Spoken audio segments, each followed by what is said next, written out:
tales are basically myths with English names. If we put the Latin names in them, and Greek names and Greek characters in them, they would be considered myths. But we take the Greek names and Latin names out of the myths, we call them fairy tales. So basically fairy tales are just myths with English names in them. So sometimes we lose the full depth of the meaning of them and what culture these fairy tales tie the child to. They tie them to a European frame of reference. Because fairy tales, or those people that present fairy tales, we call them griots in African culture. They broadcast the culture, help connect the child to the culture. The fairy tales provide the child a motivation to be in the belief system of the culture. Fairy tales provide the motivation for the child to accept the ceremonies and rituals of the culture.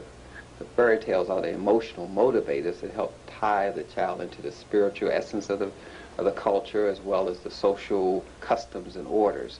So when we embed these images and program African children with European fairy tales, we're programming them into the white way of thinking and into white culture, and then we wonder how and why we're losing them. Well, we have to look at the basis of the fairy tales, and a person that did that quite well was Sigmund Freud. Sigmund Freud, he used what we call myths, which are Greek and Latin fairy tales, to tie people into European culture. This is Freud right here, a rather devious character, but he used a fairy tale called Oedipus. He used that character to define the European mind. Oedipus tells a white person what's going on inside their head. He used fairy tales to define the mind of the European and basically made up their mind and how their mind works. It helps them to repeat life and helps them to repeat their destiny and purpose in life. This is Freud. He's the main perpetrator of this sort of way of thinking by using fairy tale characters that we call Oedipus. And we call this the Oedipus syndrome, and we call it id and ego, and all that comes out of European fairy tales. They use that to define their mind and to make up what they call the European mind. Another psychologist or person to help to define the mind, which is used to create these fairy tales, is a person named Jung. Jung has helped to write the script of the person. The fairy tales provide the way the person acts and reacts in the culture, and also helps a person to map out their life purpose, their life script. And so by giving them a fairy tale, you help program them into a way of living and a way of thinking. And there's another person by the name of Dr. Spock who also used Freud, and Freud used the fairy tales. Spock used Freud. He studied under Freud's way of thinking, him and his wife, for 15 years, and then they came up with how to raise a child. And everyone in this country followed that system all over the world, using the Freudian system of raising their children based on the myths or fairy tales of European culture. In other words, it teaches the child how to act and react and accept their culture. Now, as you can see right here with Pavlov, Pavlov runs experiments with a dog and found out that if you ring a bell and feed a dog, pretty soon you can just ring the bell and the dog will get hungry and have a response. So he taught the person how to program a dog with bells, and later on he used that on people. And this, of course, is the evil character, in which they believe is a demon inside of the mind of a child and a demon inside of the mind of a person. So we have the Pavlov theory, as well as Sigmund Freud, who I call Sick Man Freud. So we can get that in our minds, that we're actually following a sick psychology. Now, Freud related the baby to a penis. This is what goes on in these fairy tales as I go over them with you. The baby is a penis, the baby is money, money is a penis, penis is a bowel movement is a baby. In other words, they believe that man gave birth to a woman. In other words, a rib, and a rib is a long symbolic form of a penis.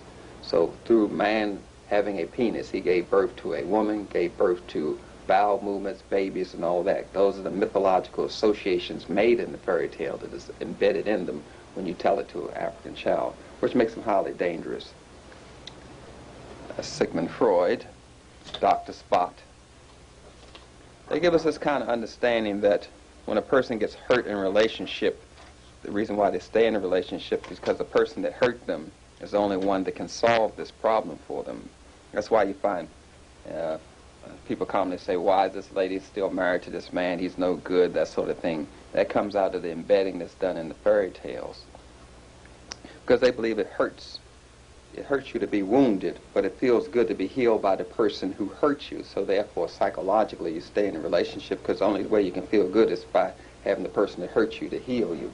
So we have to look at the way the mind is structured in the fairy tales. It gives you the foundation for this belief system. The brain absorbs data, and it's called thinking. When you absorb information, they call it thinking. When the brain memorizes that information, we call it intelligence. They only use 40% of their brain. This is the belief of the Europeans. Let me raise this transparency up some more. Idea of the mind's function is created from fairy tales and myths called Oedipus, as I mentioned before. Anything based on a myth is a myth. So the foundation for the European mind is fairy tales, and there's also what we would call a lie. The Caucasian mind construct is not how their mind functions. They have created their mind, which is a fairy tale mind, but that is not how their mind actually functions. History reveals the actual function of the European mind. They are a predator species of people. They prey on other people's culture, music. They prey on other people's resources, and they're always at war. They have a military way of approaching food, people, religion, and science. They are military people, and they're always fighting. And their history reveals that that's how their mind is. It's always in conflict. Their brain creates conflicts with itself, conflict with nature, God, and Africans. They're always in conflict. And this kind of subliminal embedding is done by the fairy tales. Now, let us progress. I want to show you that you have to be in harmony with the child that you're raising. And you have to have this harmonious relationship. And this harmonious relationship is based on something totally different. Let's see if I can make that clear for you. See, comparison to African and European and the psychological development and the meter, how you measure the mind and growth and development, psychometric development, 9 hours old, being drawn up into a sitting position, able to prevent the head from falling backwards. An African child can do that, as I stated here, in 9 hours, where it takes a European child 6 weeks. 2 days old with head held firmly, looking at the face of the examined. They can look you in the eyes, hold the head up erect within 2 days. It takes a European child 8 weeks. At 7 weeks old, they can support themselves in a sitting position while watching a reflection in a mirror. It takes a European child 5 months. As you can see, our growth and development is on another schedule, so we have to give another kind of rhythm, another kind of foundation to our child with these fairy tales. And actually, we're giving our child a retarded kind of way of approaching themselves, nature, and God by using these European fairy tales. Within 5 months old, they're holding herself upright. It takes a European child 6 months. Taking a round block out of its hole in the form of a board, it takes African child 5 months, European child 11 months. 5 months old, African child standing against a mirror. It takes a European child 9 months. There's more to it, but I just want you to briefly be aware that we have a different kind of rhythmicity, and this is done in our fairy tales that helps establish the child's basis to be rhythmically connected to themselves. It's a certain rhythm that you use when you talk to children, and that rhythm is contained in African fairy tales. Now, according to the Jung and European and Sigmund Freud kind of perspective, evil is dark. As you can see, this dark creature here is preying on these white ladies. This dark demon here is preying on these white ladies. This is the shadows that's embedded in the picture. The conscious mind doesn't see, but the emotional mind sees it. This kind of embedding is done in the shadows of fairy tales. We call that masking, which is another word for hiding things. Now, I showed you the European mind. Let me show you the African mind in a constructive way. The African mind unifies the spirit, the mind, and the body to understand things. We put things together in a holistic picture to understand, whereas the Europeans, they fragment They divide to hold to understand. In other words, if I was trying to explain the vitamin C in an orange, I would say the ingredients in the orange, I say vitamin C, I say bioflavonoids, I say calcium, I say magnesium, I say zinc, I say all these nutrients, and you say, well, since I can break that down and fragment it, therefore I have a good understanding.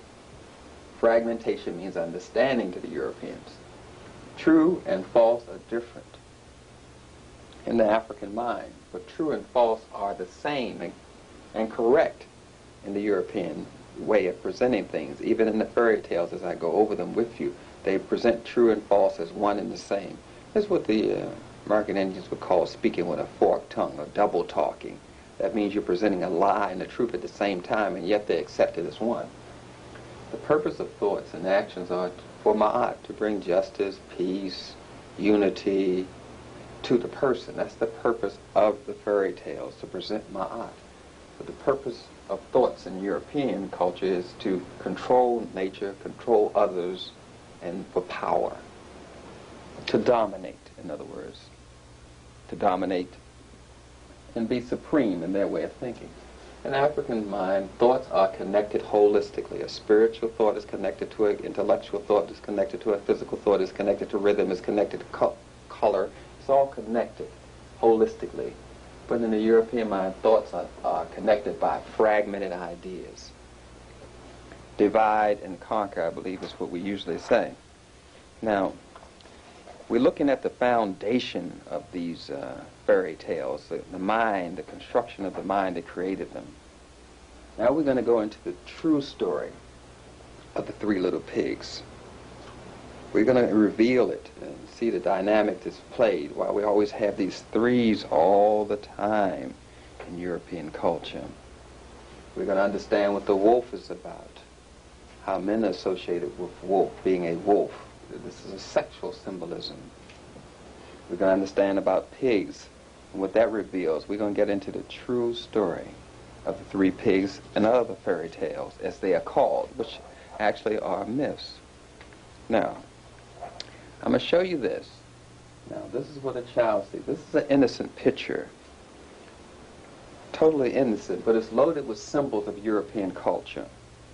Loaded with symbols. We have the forest, the king of the forest. All the stories take place in the forest. Hansel and Gretel, Little Red Robin Hood, they take place in the forest, because the forest is where growth and development occurred, where we took a person called Osiris to the swamps, papyrus, to the swamp area with the papyrus grass and the trees, and he was reborn again in the swamp forest, you see?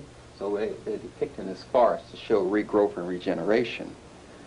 Forest has also symbolized danger, as Little Red Robin Hood, Hansel and Gretel, and we'll go through all of those stories to show you how danger is associated with nature, with the trees, with nature.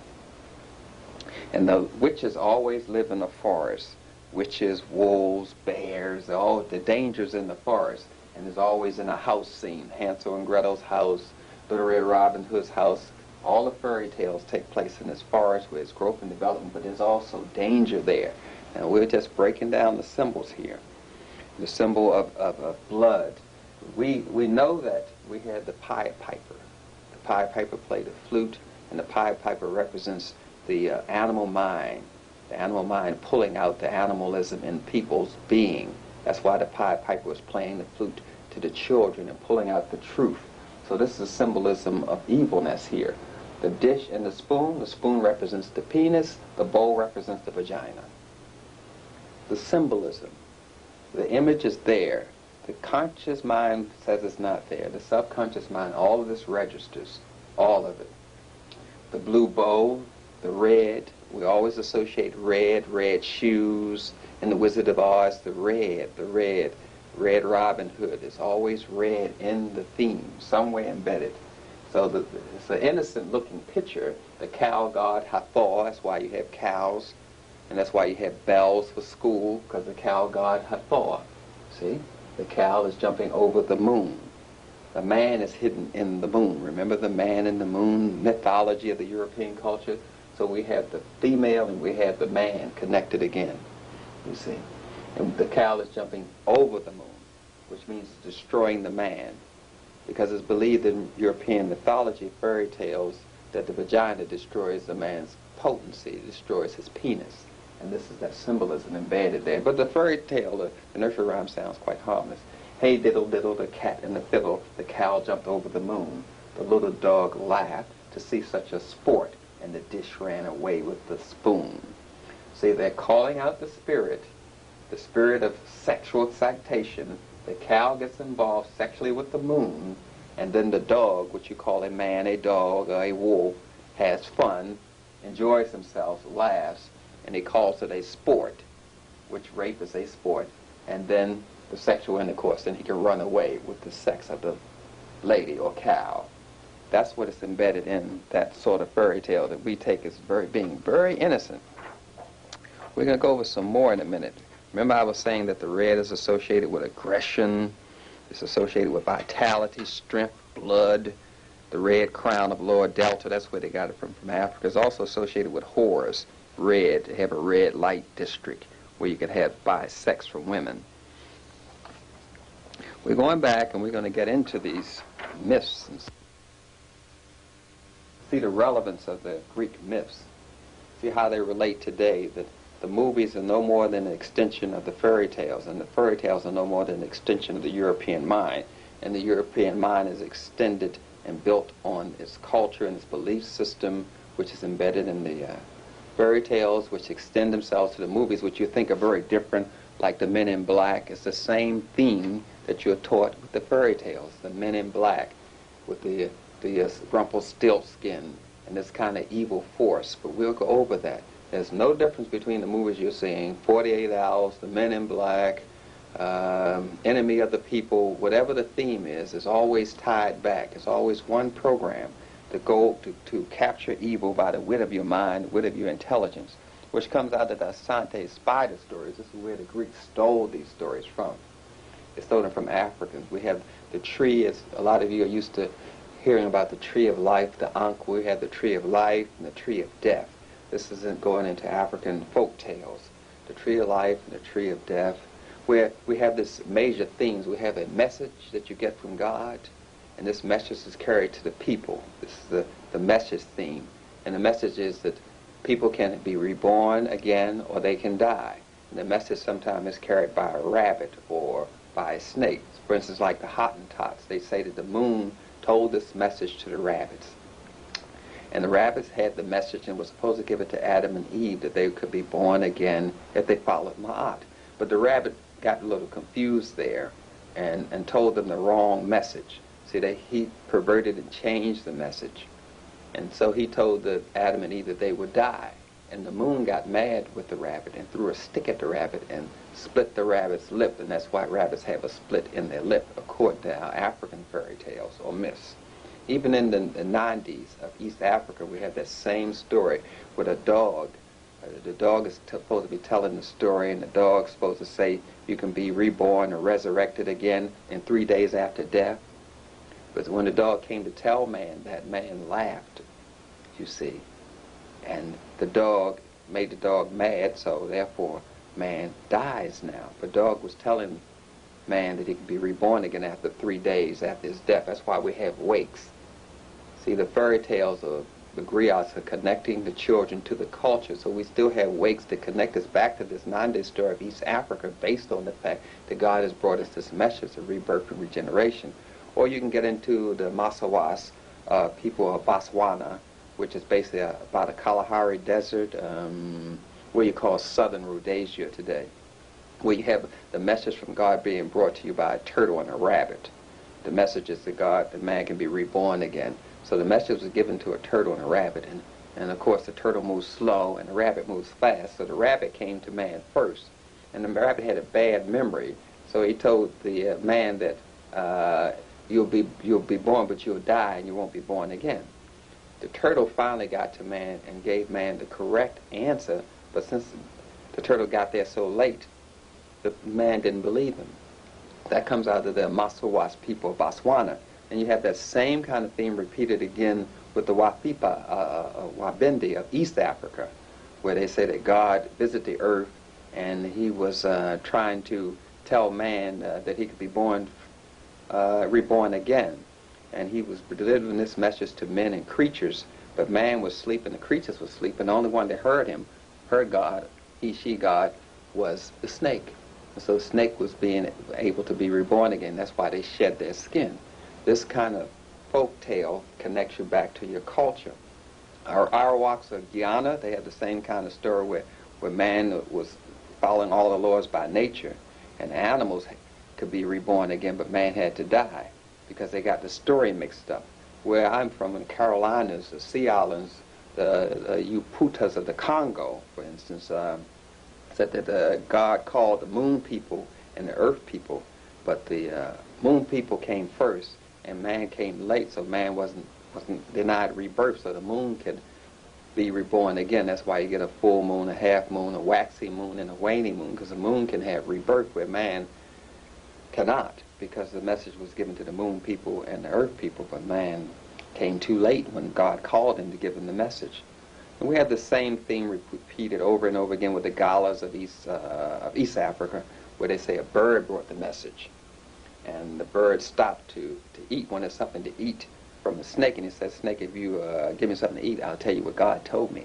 And so the snake told, the bird told the message to the snake, and the snake is able to be reborn again. Shedding its skin is rebirth, so that's why snakes shed their skin, because they gave the bird some food. So these little folk tales tie you back into your culture, but when you're using European folk tales, myths, it ties you back to the wrong culture and gives a foundation for you to follow the rest of the stuff. Now, a fairy tale, as I was saying, fairy tale, myth is a fairy tale with Latin and Greek words, and a fairy tale is a myth with English words. The folklore and legends of the people gives a person a plan for living. This is how you program a person. You program the child with the folk tales. It gives them a plan for living, a plan of way to control the behavior. The plan is conscious, which we call male principle, and the plan is subconscious, what we call the female principle. Life's plan is controlled by other people, by circumstances, by nature, and the person. This is what is communicated to us in the folk tales. That nature sometimes can give you obstacles, and society can give you obstacles to overcome. That's part of the life's plan. The plan's objective and the results can be predicted. The plan's objective and results can be predicted. You're free to make the choices in your plan, but you're not free to choose the consequences. You can choose to touch a fire or not touch a fire, but the consequences of touching a fire is getting burned. You're free to make the choice, but the consequences are out of your control. That's what the fairy tales are communicating to us. Now let's go back and look at the order.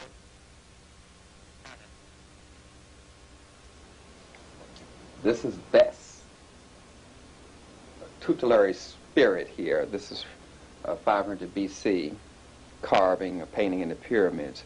Bess, which is the name for a god or a spirit. And this is where we get the fairy tales from, this small person, which some people call fairies because they're very small. And the fairies in Greek mythology are goddess of vengeance.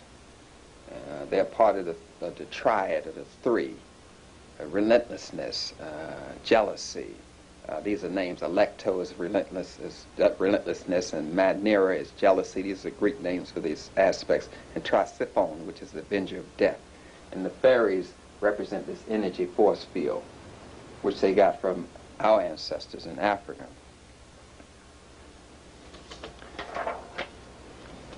Also, we will find that the eye is repeated over and over again. We have the eye of Ru, the Ujad. The eye is a symbol of, when you find on amulets, meaning the eye of wisdom, your third eye, the special eye.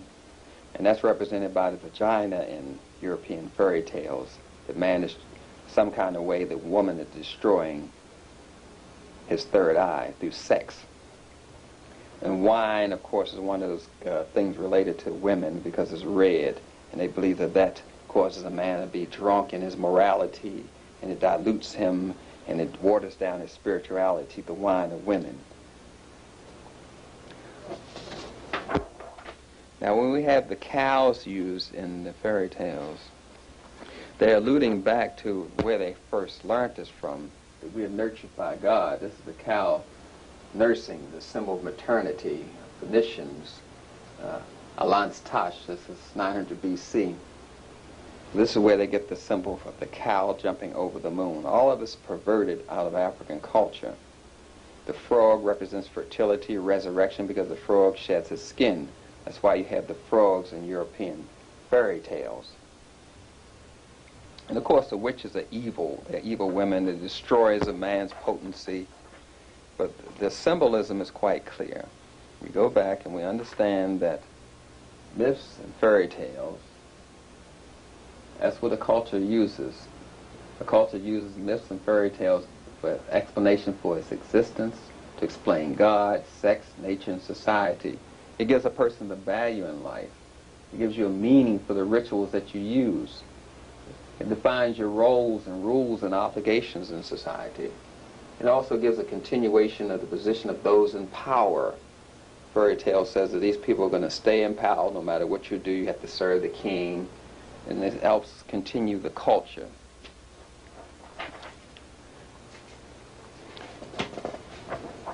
I mentioned the cow.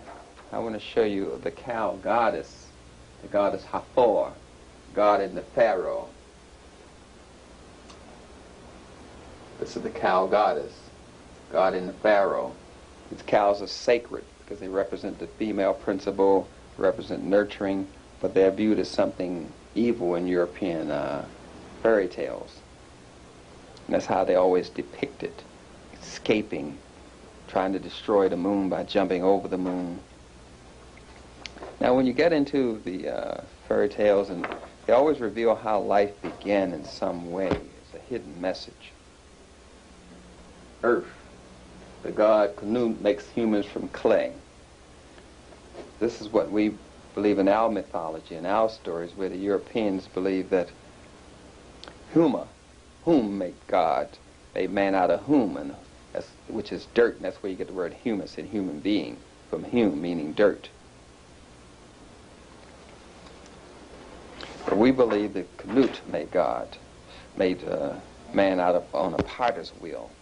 And this is reinforced in our mythologies and so-called fairy tales.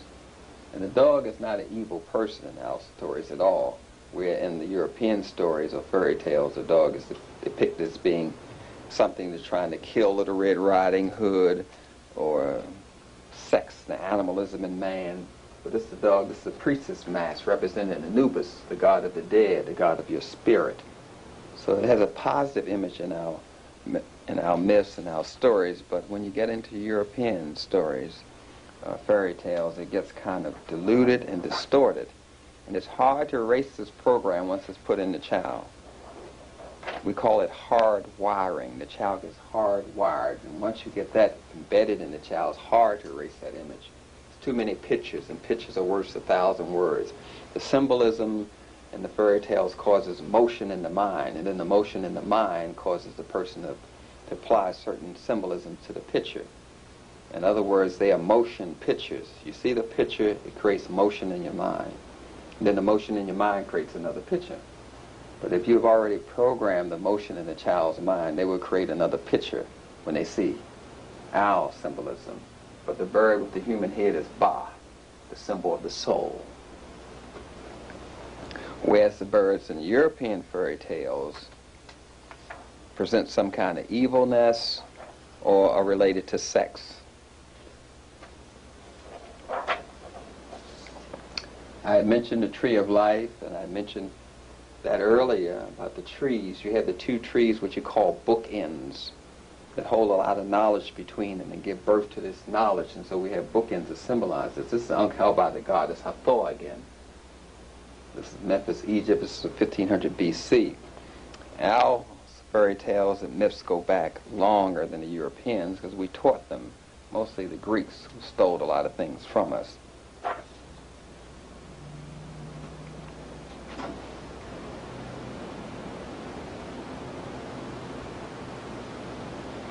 Yeah, I want to get this themes of the fairy tales related to you much clearer. There are major creation themes. God creates himself. God gives messages about mortality and immortality to an animal. As I mentioned before, he gave it to a rabbit, to a turtle. The animal gives the message incorrectly to man. Man loses his immortality. Then he has to go through some trial or tribulation to have some victory over these evil, like Hercules. That's the kind of story. So he goes through trials and challenges to get back his immortality again.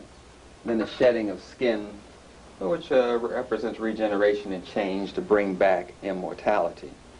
But what I have to relate to you is a story which is the foundation for all these other stories. We got to go back to Gib and Nut, which is man and woman who had a child named Osiris. That's the heaven and the earth get together and they have a child called Osiris.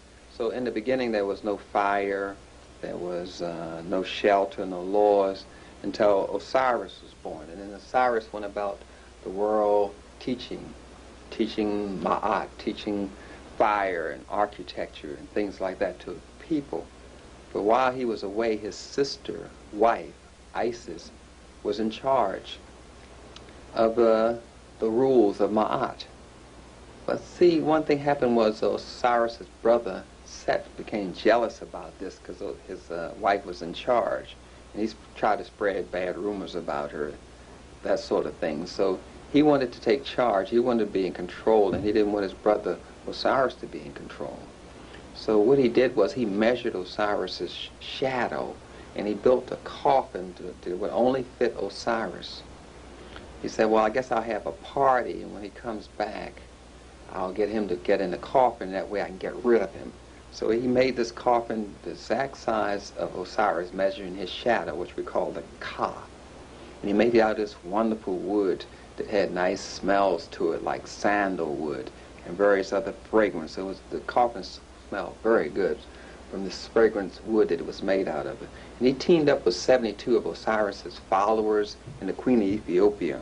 The number 72 represents 36. If you divide it in half, you have 36, and 36 is a lunar cycle. So you have a male lunar cycle and a female lunar cycle represented by 36. And when you put them together, you have 72. That's why they have 72 followers in the Queen of Ethiopia. So they had this big party for Osiris when he came back from teaching people all around the world the rules of Ma'at and how to do fire and build buildings and windows and things of that sort. They had this big party, and Isis was there, and there were others. And then Set said, well, why don't y'all, whoever gets in the coffin will get a surprise, a gift. So everyone tried to get in the coffin and see whether they could fit so they could get the gift.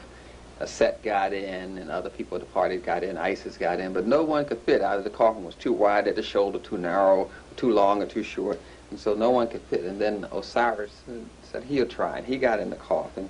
And when he got in, Typhoon, which is the spirit of the unseen world, spiritual world, closed the lid. And they closed the lid, and Typhoon and others took the coffin out to the river and threw the coffin in the river. That's where you get the Moses story from. And they murdered him on the 17th day, which is controlled by Hathor. Remember I showed you the cow god Hathor, which is fertility, rebirth, and regeneration, the cow god. They murdered him on the 17th day, on the 28th year of the rule of the king, which 28 represents the lunar cycle, female cycle, meaning rebirth and regeneration. They murdered him in that particular year so he could not be reborn again. So Isis and Nephthys and Ma'at and Anubis, they went looking for Osiris because they heard he was thrown in the river, because they surrounded the coffin, and they closed the lid so no one could get to it to rescue him, and they threw his coffin in the river. And some children noticed that saw them throw it in the river, and Isis, she was of course very sad about the whole thing, and she started crying and singing what people call today the blues, and she cut off her hair. But nonetheless, she met these children. The children said, we saw the coffin thrown in the water, in the river. And the coffin landed, what we call today, landed by Syria. And the king went hunting one day, and he went hunting for what we call geese, birds. And he noticed this coffin in the woods. He could just smell it. But what had happened was a tree grew up around the coffin, so the coffin was inside of the tree. But it gave us such a lovely fragrance that the king said he wanted that tree. So he had the tree cut down, and he built columns around his palace with it.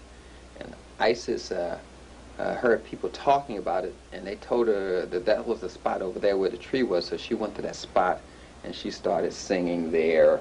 She was very upset at what happened to her husband, Osiris. So she heard that a king came and took this tree and had it cut up and made into a column, so she went to the king's palace, and she became a babysitter for the king, basically. And she babysitted the king's son. And she would have the king suck on her finger, the baby suck on her finger at night, and the finger represents the fin of the fish. The fish represents immortality. She was trying to give the child immortality, so she made a little fire, which means a representation of the sun god, the fire, the sun god. So she made a fire and put the child in the center of it. The child wasn't getting burnt or anything. She put the child in the center.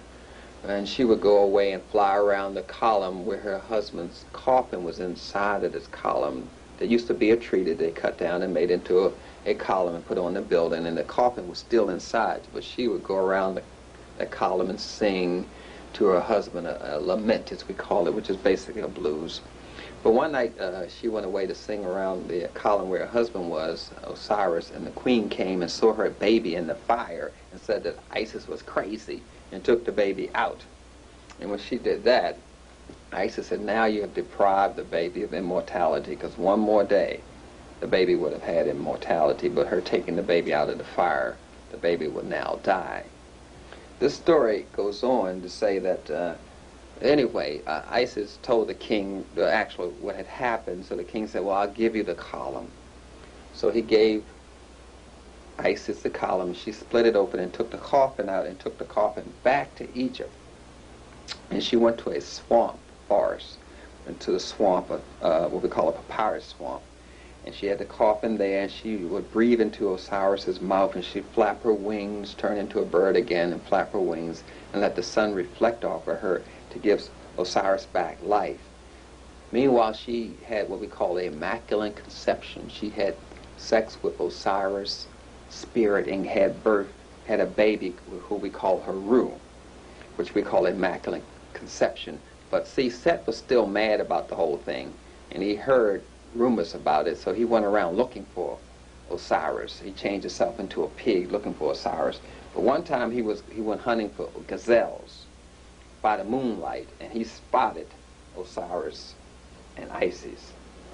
And he went over to Osiris and felt that there was a pulse in his arm that he may be coming back alive, so he cut him up in 14 pieces, which is half of a lunar cycle, which is half of the female cycle, which we call the midnight sun. He cut him up in 14 pieces and threw the pieces all over the place. And wherever the pieces were, a temple was built. Isis went about gathering these pieces back together to put her husband back together. But when he cut up Osiris, what happened was beauty and harmony left the earth, and crops wouldn't grow, and people got divorces, and there were wars everywhere, and people that were fighting, that normally didn't fight, were fighting, till she put back the pieces of Osiris so he could get rebirth. But she missed one piece. She missed what we call the phallus, which is the penis, physically called the penis, the symbol of rebirth and regeneration in African culture. She didn't get that piece back. That piece was swallowed by a fish and taken out to the ocean. So since she didn't get that piece back of Osiris, Osiris was named given the title of the Lord of Darkness, the Lord of the unseen world. And he was in charge of whether a person could be reborn again. After you die, you can be reborn again with God. But he was given that responsibility and called the Lord of Darkness. So we have these rituals that take place in Egypt where the king, the pharaoh, and the citizens go through this whole ritual of rebirth and regeneration. It's like a play, and they present these challenges to the person. These challenges to challenge the darkness to see whether you can get back your rebirth and regeneration. That's where you get the giants and the giant and the beanstalk and all these monsters to challenge the person so they can win back their right to be born again. But in any case, the water represents forgetfulness. That's why the coffin was thrown into the water, forgetfulness of the amniotic fluid. So Osiris was killed by his brother Set, and his son Haru, or Horus, as I mentioned before, Isis and Osiris had a child, and his name was Haru, and he was told to revenge his father being killed by his brother Set. So he had fights with Osiris, fights with Set about killing his father, and sometimes he would win, sometimes he would lose, and they just fought continuously. And one time he asked his mother to help him out, Isis, and his mother helped him out, and he was able to tie up Set. He was getting ready to tie him up and kill him, but Isis felt sorry for her brother Set and let him go, and Set just plucked out her eye for that. And Horus, he got angry with her and cut off her head. But that's symbolic of trying not to give her rebirth and regeneration. So in any case, they fought and they fought and they fought. And one time, the gods were asked to settle this argument. So Horus had a letter from his father, Osiris, to present to these gods to say that he was a rightful heir to the throne, to be in charge, and not Set. But Set said Horus was too young and he shouldn't be in charge, and he doesn't lack the understanding or the maturity to be in charge of a whole nation of people. And the god said, "You're right, Set." And we're getting ready to give the title to Set to be in charge. But Osiris wrote another letter and he said, "If you guys do not follow Ma'at, you will all go in the underworld and never be reborn again. You will all be eaten by demons." So the gods had to follow the rules just like man has to follow the rules. And they said, "Okay, we will give the title to Heru." And so Heru became the god of the seen world, the god of the earth, and Set was given the title of the god of the lesser god of the underworld, which the Europeans call heaven and hell. And that story is basically the foundation for all of these myths that we're going to go over. So it's important to understand that and have some kind of perspective, because once you see that, it becomes clear what is going on in this print, where you have the Pharaoh's daughter rescues Moses from the Nile, and we see that the child has been put in the water, which is Osiris thrown into the water. This is the same story, but the names are changed. The word Moses means child. Child thrown in the water. But when we get into another culture, we're going to run into some problems here, particularly with the symbolism, because wells represent not only, this is the well, Christ and the Samaritan woman at the well. This is European woodcut. I'm going back to the original artwork that the Europeans used in their myths and stories. This well represents the vagina as well as the penis, and the water coming up represents ejaculation. You see, she's pouring the semen, the fluid of regeneration, into a bucket here. And she's going to use the semen to regenerate herself. These are the symbols embedded in that story there. And the challenges I mentioned, how you have to go through these challenges to have the right to be reborn again in life, that's symbolically represented by ladders or by climbing a beanstalk. This is the ladder to heaven with the 4 impediments. These are the things that are stopping a person from reaching heaven. We call these impediments or fairies. So the man is trying to overcome his challenge to get up to heaven, to go up the ladder, Jacob's ladder, or go up a beanstalk. There's always a challenge in these stories. Now, the symbolism I mentioned before is the wells, but we're going into the fraud in the European mind and what these symbols represent. All orgasms are explosions or mutilations or hills. Then you have Jack and Jill going up a hill. That represents an orgasm. Hills of mountains. The vagina is represented by wells, valleys, circles, bowls, evil, and lips. That represents the vagina. Remember I told you the vagina is evil because it destroys a man's potency. A white person with dwarfs, that's control over weak races. That represents the white people are in control and will stay in control. Semen, as I showed you with the bucket, is water, a waterfall, a pail of water. These are sexual symbols in the fairy tales. This is what connects the African child to Europeans' myths, hardwires. The animals with genitals, that's punishment for the sin of sex. The penis is represented by the treetop, the beanstalk, the axe of the hunter in literary Robin Hood, the gun, tall buildings, candles, good, and balls are symbols of the penis. Sort of like Jack be nimble, Jack be quick, Jack jumps over the candlestick. The fire, as I mentioned before in the Osiris story where Isis put the little baby in the fire to give him rebirth and regeneration. That's the fire on the candle represents regeneration. and the penis is symbolically represented by the candle. So you have regeneration in the penis, which is actually a homosexual ritual where Jack is jumping over the candlestick. And the wolf is always a rapist. You have whistles. Men that whistle at women are called wolf's whistle. You have a wolf in sheep clothing. All this represents a man having sex with a woman. And all bedroom scenes are seduction scenes where women lose their virginity. Because it's believed in European mythology, this is Hephaestus who splits Zeus's head open and Athena is born. The woman was created out of the brain of man. As I mentioned before, Canute, he made man out of clay on a potter's wheel, as I showed you before, whereas the Europeans believe that Adama, which is short for earth, Adam was created out of Adama, which is earth, or humans created out of hum, which is earth or dirt, whereas in Africa we use the potter's wheel. And we act out these dramas all the time. And you always have a chase or a challenge in the fairy tales. That's why you have a lot of chase scenes in movies. That represents the challenge to overcome evil. Without a chase scene, most people do not like the movies because we're hardwired as children to look for a chase scene in some way. A chase scene, be it Road Runner, Tom and Jerry, Daffy Duck, the Flintstones, Batman, Superman. They always have to have some kind of obstacle to overcome, which we call the chase scene. The chase is very popular in stories. Overcoming an obstacle. This is something that Muhammad Ali used a lot of when he started in boxing. He challenged his opponent named Sonny Liston. He would go to his house at night, sing songs, talk about his mother, his father, call him ugly, and he created this whole drama based on the fairy tales, and that tied everyone into him because he used the foundation of people's mind, how they think about things and create things based on the hardwiring of the fairy tales.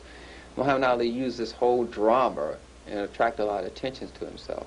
Today, wrestlers use that technique. They rob that whole technique from Muhammad Ali. They go into talking about each other's mother, call him no good and all that. The wrestling industry basically uses the whole drama that Muhammad Ali made popular. Of course, he gets no credit for it, but the drama comes from that. We, of course, have exotic kind of things, sexual things, where we associate, here we have a panther as exotic. The mount for Dionysus, see, the panther, which is a woman, and this person gets on the panther. It's all sexual symbolism. This is the Macedonians, which were a barbaric group of people. Even the Greeks were afraid of the Macedonians. But this is one of their drawings from 300 BC. As I mentioned previously, the myths and fairy tales is the culture's belief. That's how a culture keeps its continuity and transmits itself. We have fantasy symbols, aesthetic, the female principle of a person is a person, a place, or thing. We call it the female principle. Then we have to explain this symbol. When you explain something, we call it rationale, or the male principle, defining God, the world, and humans, evil, death, and ancestors in society. Then you have some heroic behaviors to overcome a challenge of some sort. In 48 Hours, where Eddie Murphy had to overcome a challenge of some sort, this heroic behavior is embedded in us in the fairy tales. They can be a heroic behavior of ancestors, heroes, sheroes, people, or spirits.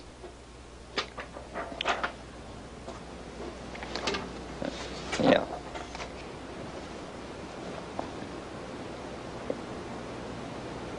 Yeah, this is a picture of Orpheus. This is in Greek mythology. It's the man storytellers in the early days of the world. Orpheus is probably the most famous because Orpheus is half divine, as you can see, half animal and half man. Orpheus is the son of Apollo, actually.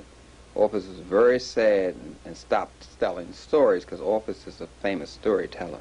He was very sad. His wife Eurydice had been bitten by a snake on the heel and died and went to the world of the dead. So Orpheus wanted to go back and get his wife, basically. But he was alive and he was mortal, and his wife was dead in the spirit world, so he couldn't go into the spirit world. So he sang and played his harp. That's why you see the harp with him. And he went down to the underworld, he went down to the underworld and sang and played his harp, and there were guards at the gate, and they never seen a live person down to the spirit world, so they stopped guarding the gate and went to hear him playing his harp. And that's why he could get into the gates to the world of the dead. So he went into there, and he wanted to get with his wife who had died, who had been bitten by the snake. So he pleaded with them to let his wife come back with him. Just let his wife come back with him. And he told a very convincing story. So his wife was able to come back with him. So they were led up through a hole to a cavern, and they were led back up to the world of the living. And the person there said, "You can take your wife back, but you should not look back." And he agreed. So they went through this little cavern, went to the world of the living. His wife, who was in the spirit world, was coming back to be alive again, because he went back to bring her back from the world of the dead. So they went, he came out of the tunnel first, and he was in the world of the living. His wife was just about ready to come out, and he turned around to tell her, "You're almost there, come on." And when he turned around like that, his wife turned to stone and didn't come back to the world of living anymore.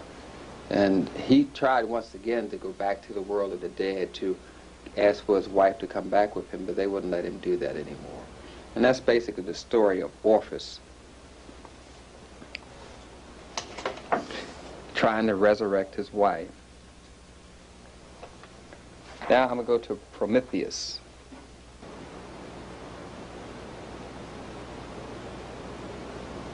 As you can see from this woodcut painting, this is Prometheus and the eagle. And you can see this eagle is, let me lower it down so you can see the eagle's plucking in his body, drinking his blood, basically killing him. And this is the punishment that Prometheus got for what he did, because they had divided the ages of man up. In early history, had a golden age, a silver age, a bronze age, and an iron age. And the iron people were very crude. They just endured and survived. And the bronze people, they were a little more able to do things better than the iron people. But the iron people are actually what you call the working people. All they could do is survive. They say you're made of steel. Man has to be made of steel. Comes from that myth.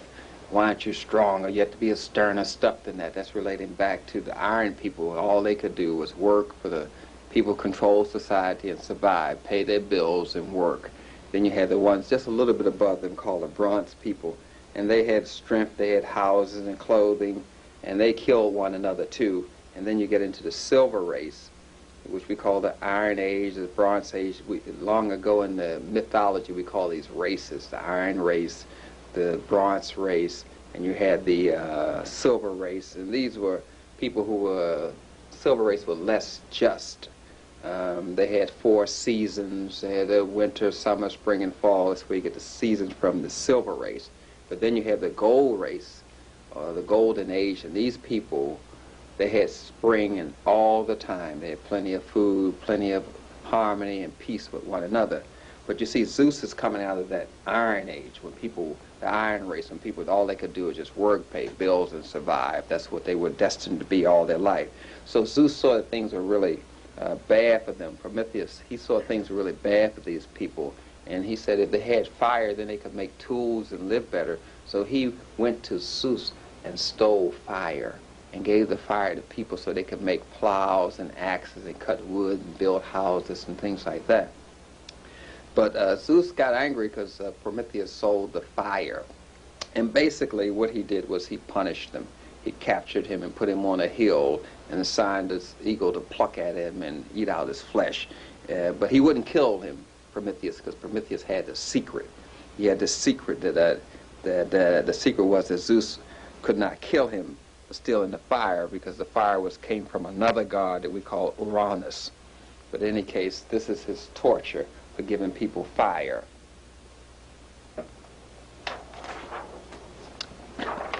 Excuse me, this is where you get that up. I just wanted to show you that we are tied into this thing so deeply. I know you heard people say, "Why are you picking on me? You're always picking on me." This comes from that story.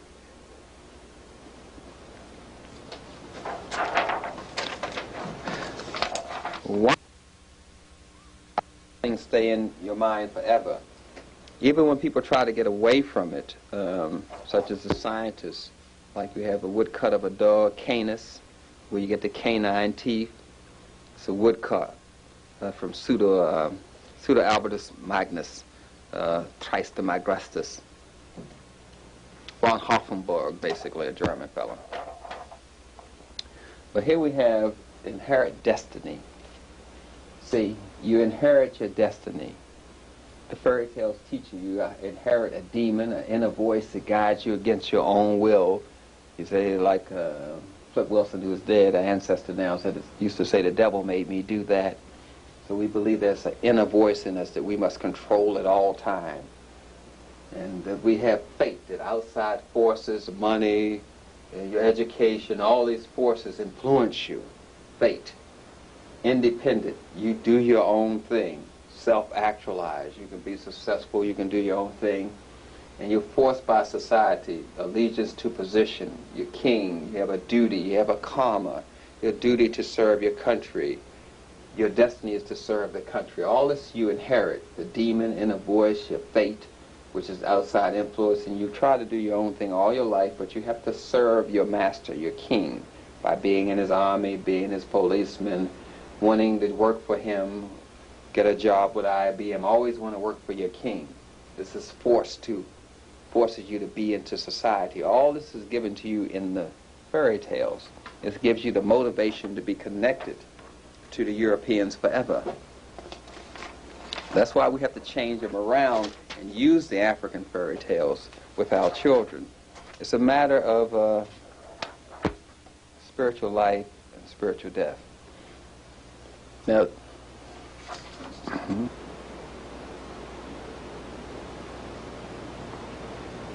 here you have this woodcut print of Zeus, Jupiter as you would call him, who's hurling the lightning bolts, and as you know, lightning is fire. Remember I told you his fire was stolen by Prometheus from Zeus. And then you have the symbolism of the woman and the birds here again. We'll get into the birds when we go further into the mythology.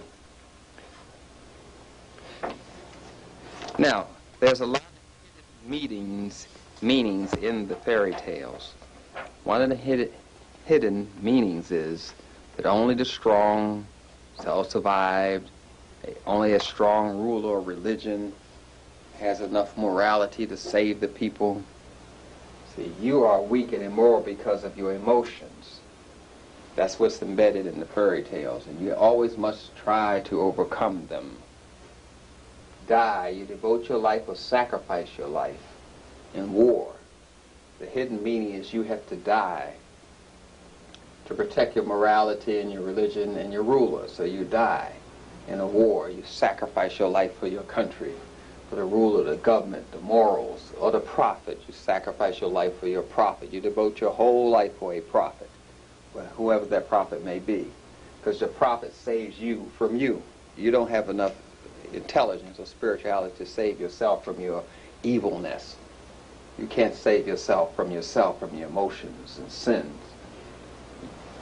You don't save yourself from oppression. Only a prophet can save you from oppression, from racism. So you're always looking for a savior, a Hercules, someone to overcome your obstacles for you.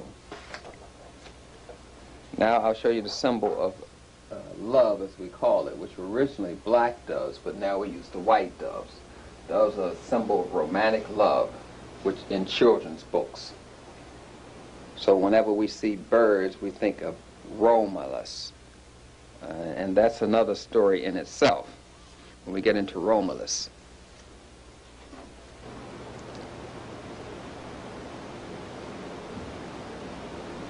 Yes, you see that romantic love actually ties you back into you can see the root word Roman. So we know we're dealing with Roman culture, a culture alien to African people, which is basically a distorted version of African culture, the Romans. But they were known as barbarians and heathens. So the myth, the story goes about Rome, Romulus, and Remus, where you get the word Uncle Remus from, was actually an evil, no good person at one time in the mythology. That's why they called this black man Uncle Remus. In any case, there was in Latin land, there was Salius, and then there was a king Salius, and he ruled Nomentor, and his brother Romulus was violent and deceitful. So Procar died, and Amulius and his children were supposed to get the throne. So what happened was he was supposed to get the throne, and there were a lot of boys and only one girl.